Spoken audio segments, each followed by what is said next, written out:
halong chemical. Nung nakaraan araw, may chemical yun. Nasabi ko rin yun, hindi pwedeng kainin kasi may chemical yun. So, natigil ko dahil sinubukan ko naman itong bagong idea ko. So, ito, 3 days to tuloy-tuloy ko ito siya ginamit. So, sa susunod, ipagpatuloy ko yan. Pero, ito naman na ang gagamitin ko. Imamas ko. Ayan. Walang filter yan. Walang filter. Oh, ayan.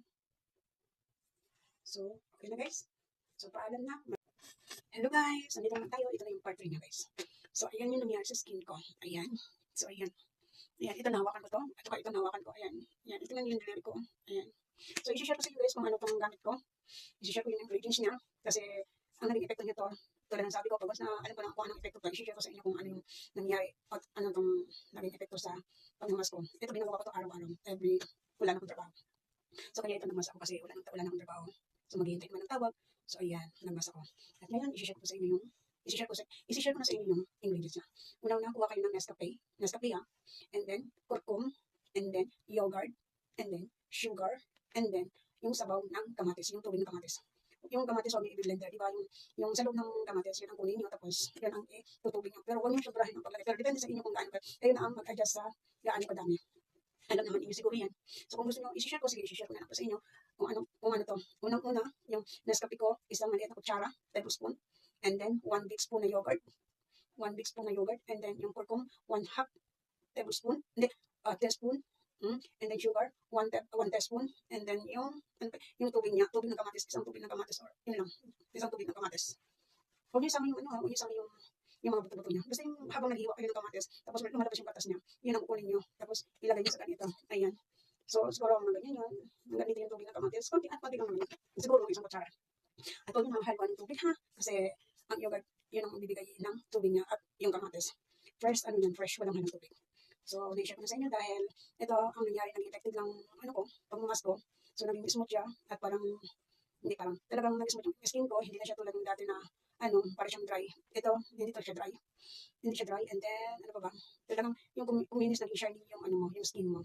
So, yun guys, ang nangyari, naging effective. Pero maganda talaga siya, like baby skin talaga siya. Naging baby skin. So, ngayon guys, may So, ito, anong oras ko ito nilagay? 6 siguro. 6 o'clock. So, more than 1 hours na. More than 1 hours na itong paglagay ko ng mask. Kasi nararamdaman ko pa yung parang naninikip yung skin ko. Naninikip ko. Kaya, hindi ko pa siya hinugasan. Huwag mo na agad-agad ugasan. Ano nyo lang, hanggang sa mag-dry, hanggang sa maramdaman yung sumisikip yung skin nyo. Kasi, para maging maganda. Huwag nyo agad-agad na hugasan. Kasi pag hugasan nyo agad, parang malalim, hindi rin kayo ng mask. So, ganun ang gagawin nyo guys. Ganun ang gagawin nyo guys sa pang-mask. Hanggang sa matuyo. Huwag agad hugasan. Kasi walang nangyayari. Sa susunod na ipa ko i-share. So, kung ilang araw ko na ito, siguro, pang 3 days ko na ito. Itong ingredients na ito, bagong ingredients ito, 3 days na ito siya ginamit. So, ayan. Kasi nagawa rin ako ng isang mask na may chemical. So, siguro nasabi yan sa video ko na hindi pwedeng kainin. Ito pwedeng makain ito kasi wala itong halong chemical.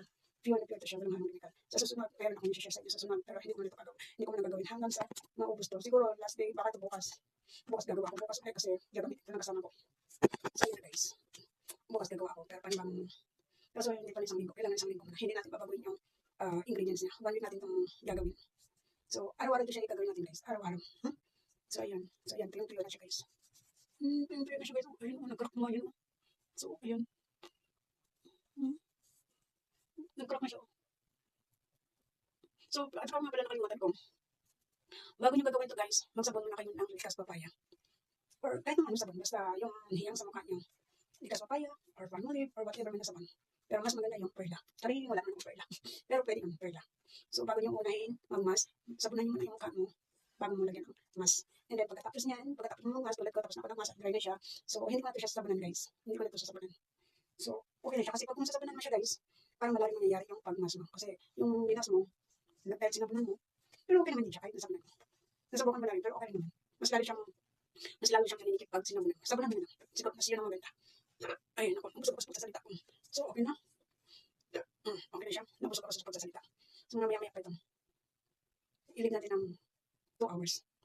Kasi wala pa rin naman ginagawa eh. Pwede ka mag-tiktok ng nakamas. Lalala. So, wala na siya. So, ugasan na natin guys. Kasi more than 1 hours na rin. Pwede na siguro. Pwede na. So, let's go. Ugasan natin. Okay, tapos na sa inyo. Kahit na medyo nalilikit pa yung skin niya. Ugasan ko naman para makita natin kung ano yung effect niya. So, let's go. Wait lang ha.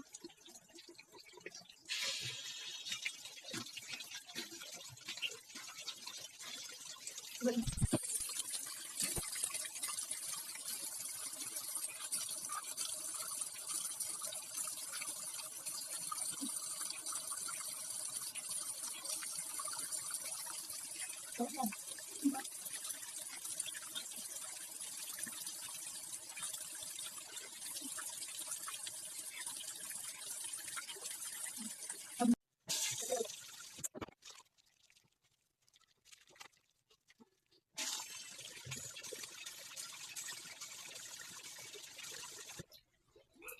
ayan na. Kuha tayo ng towel. Mas mata ko.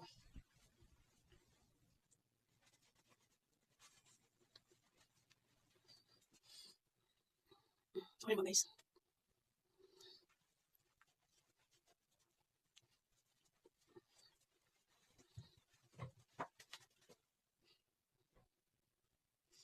So yan, mag-effect nyo guys. Smooth siya guys. Ano mo siya? Smooth siya. Smooth.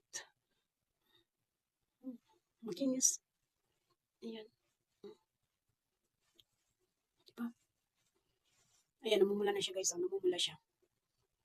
Namumula siya pag ganito. Pag sinabunan siya, namumula. Pero okay lang naman. Kasi para siyang, para siyang nikit. Para siyang nag-ano. Napuwing ako Napuwing ako sa kilay ko. So, namumula talaga yung skin ko guys. Nakita niyo yun guys, namumula siya guys. Namumula. Talagang napakaganda talaga guys. Grabe, super ganda talaga niya guys. Ang ganda niya, diba? So, try nyo na guys. Let's go. Gawin nyo na.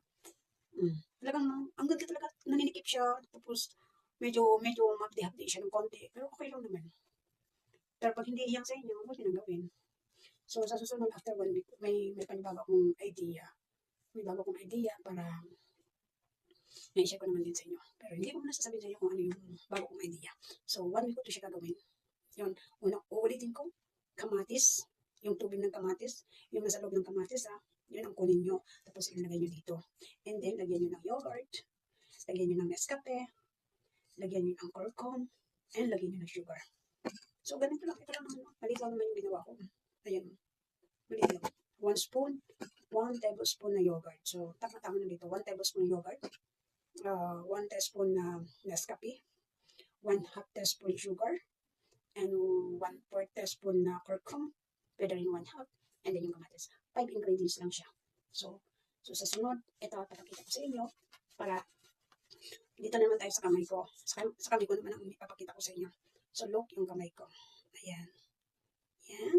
So, hindi ko alam kung napapansin niyo yan. So, ayan. Ayan. Ang ganda. Talagang ayun ko, namumula talaga siya. Oh. Namumula.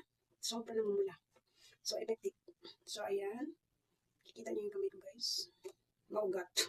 Kitang-kita yung ugat niyo, guys. Pero hindi yan, nasa loob yung ugat, hindi sa labas, ha? Kaputian lang yan, kaputian. Kaputian lang ng aking kamay. Walang ugat yan sa labas, oh. Kita niyo, walang ugat yan sa labas, oh. Nasa loob yan. Talagang maugat talaga. Nakikita yung ugat sa kaputian.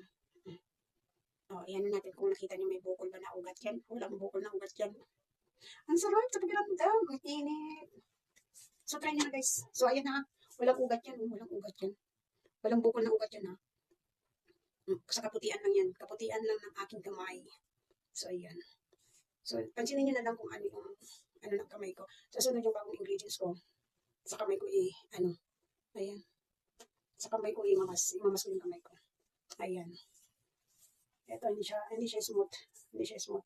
Smooth siya, pero lang, na medyo alam mo na yung, parang para siyang dry. Pero hindi naman siya dry. Ayan. Papakita palapit ng palapit. Ano napapansin nyo dyan sa kamay ko, guys? Diba? Walang ugat ng bukol yan, walang ugat ng bukol yan. Ito yan, buto yan. Ito yung ugat. Mga buto. Buto. Walang ugat yan. Kaputian ko lang yung kaputian ng kamay ko. Ayan. Sa kaputian lang yan. Nakikita. Diba? So, ayan ang kamay ko. Hanggang dito imamas natin yan. Imamas natin. Titignan naman, papansin natin. Isang linggo natin gagawin. Pero, after 3 days, malalaman nyo kung anong epekto. So, ito, 3 days ko pa ito ginamit. 3 days ko pa lang ito ginamit, may epekto na siya. So, ngayon ito, namumula siya. Pulang-pula. Ayan, pulang-pula, pulang-pula. Namumula talaga siya, guys. Ganda. Kaya, subukan nyo na, guys. Hindi kayo magsisisi. Subukan nyo na. Wala to siyang chemical. Walang halong chemical. Okay? Walang halong chemical. Nung nakaraan araw, may chemical yun. Nasabi ko rin yun, hindi pwedeng kainin kasi may chemical yun. So, natigil ko dahil sinubukan ko naman itong bagong idea ko. So, ito, 3 days to, tuloy-tuloy ko ito siya ginamit. So, sa susunod, ipagpatuloy ko yun. Pero, ito naman na ang gagamitin ko. Imamas ko. Ayan. Walang filter yan. Walang filter. Oh, ayan. So, okay na guys. So, paalam na. Maraming salamat. So, bukas gagawa ko ulit kasi mamaya ito gagamitin ito ng kaibigan ko. So, buksan natin para makita niyo yung pamilya. So, ayan. Tama-tama na ito sa kaibigan ko. Mamaya. Wala kasi siya dito eh. Kung andito lang, magsasayaw na yan sa ko. So, ayan yung kwarto niya. At doon naman yung kwarto ko. So, paalam na. Bye-bye. See you tomorrow. Hindi. After 3 days ulit. Kala po 3 days or 4 days. Babalik tayo sa pagmamas. Mas nito. Hindi sa face. Ito. So, bukas gagawa ko. At gagawa ko para dito. At gagawa pa rin ako para dito sa skin ko. 1 week natin susubukan kung ano na mangyayari sa ating skin. Okay? So, let's go. Bye-bye na.